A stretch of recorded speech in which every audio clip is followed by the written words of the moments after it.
Hi, everybody. My name is Yvonne Ellis, and my presentation is on elderly care and retirement. I'm definitely looking at it from an economic perspective. Um, Poverty is not the plan. Like when we're ready to retire, we want to be able to retire comfortably. So we manage our money, we do our 401ks and our annuities. Looking forward to retirement, and then we retire, and at first we're comfortable. But then all of a sudden,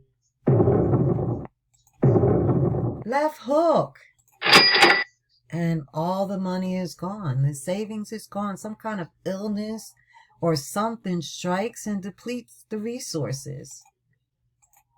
So poverty is not part of the plan. So I'm asking myself, how did I get here? What can I do now? And is there help? Can somebody help? APA talks about how poverty is not a single factor, but rather a characterization of multiple physical and psychosocial stressors. So this presentation is to help us understand how some ways economic issues can happen and how we as social workers can help. So we were asked to look at the National Associations of Social Workers Code of Ethics and look at some relevance, why our topic is relevant. And one of the reasons is Standard 1.01, our commitment to our clients. Our clients are our primary responsibility, and we are to promote the well-being of these clients. Also, there's Standard 1.14, clients who lack decision-making capacity. Some of the clients we're going to have are going to have some issues with remembering or when they read something, understanding it. So we as the social worker need to take reasonable steps to safeguard the interests and the rights of our clients. And also just plain old social welfare is stated in Standard 6.01.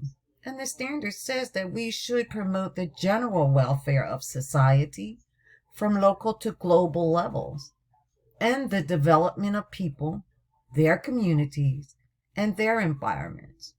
We should advocate for living conditions conducive to the fulfillment of at least the basic human needs like shelter, food, water, utilities, just those basic needs, and should promote social, economic, political, and cultural values and institutions that are compatible with the realization of social justice.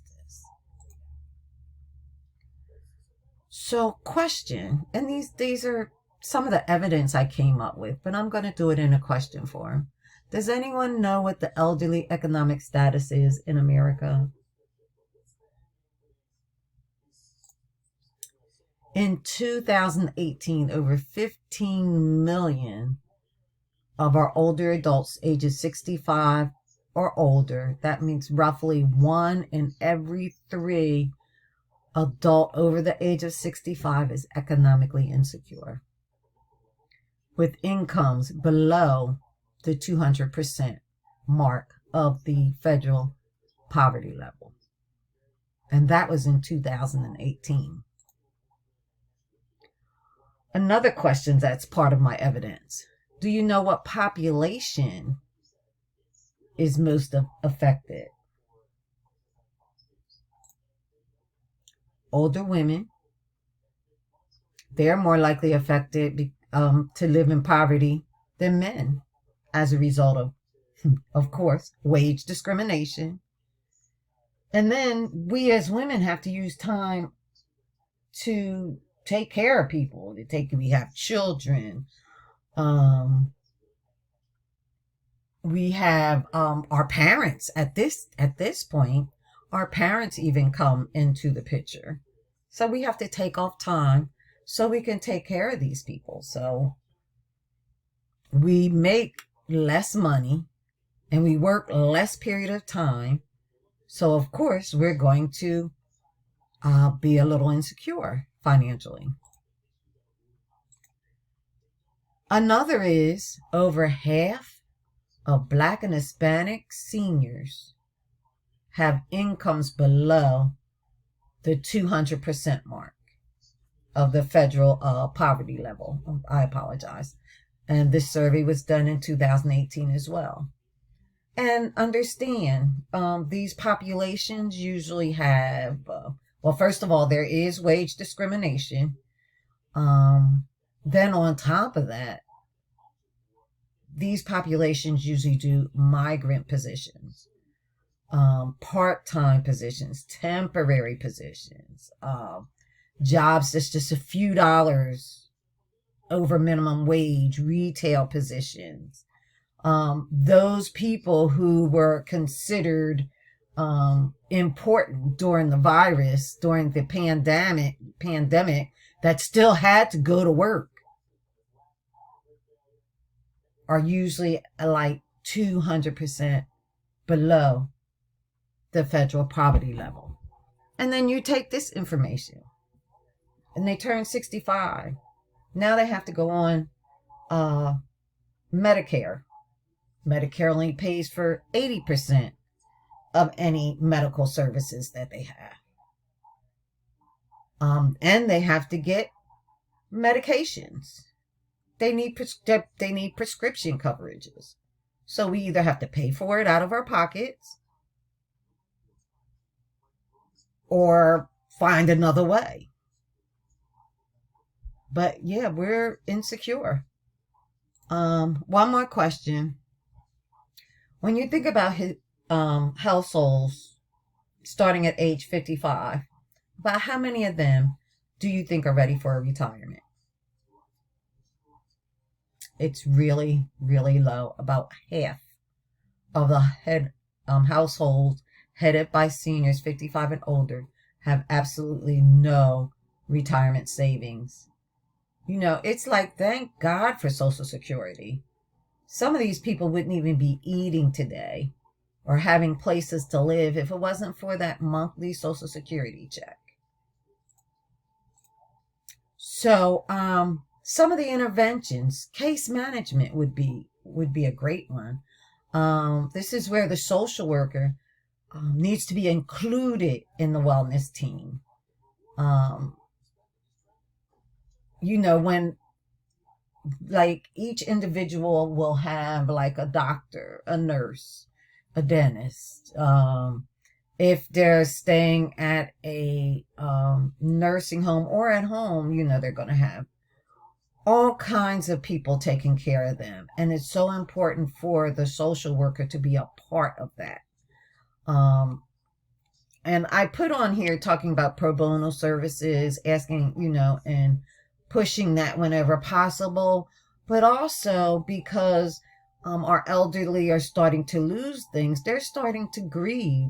Our elderly grieve when they can't work like they used to. Our elderly grieve when they can't walk like they used to. They grieve when they cannot remember things like they used to. So the social worker needs to be a part of that team so that those issues will be a part of the whole wellness for the client. Another area is case management, and this is finding those resources that will assist the client's financial struggle.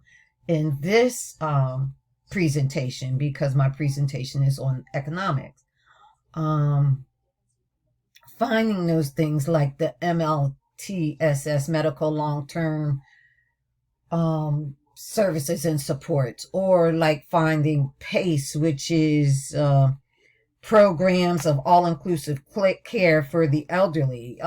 It's like Medicaid, but a lot of our elderly don't even know they exist or know that they're eligible. Some people think because they worked at such and such a place that they're not eligible, so they won't even try. Another way of intervening is through actual therapy. I used motivational interviewing, but so many more would fit in here.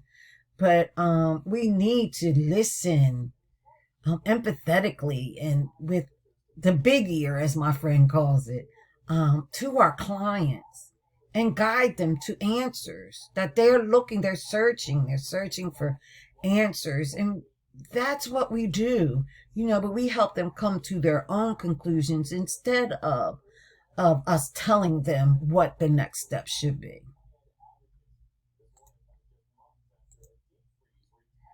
So we were asked to talk about the social work practice on the micro and the macro level. And on the micro level, our social workers,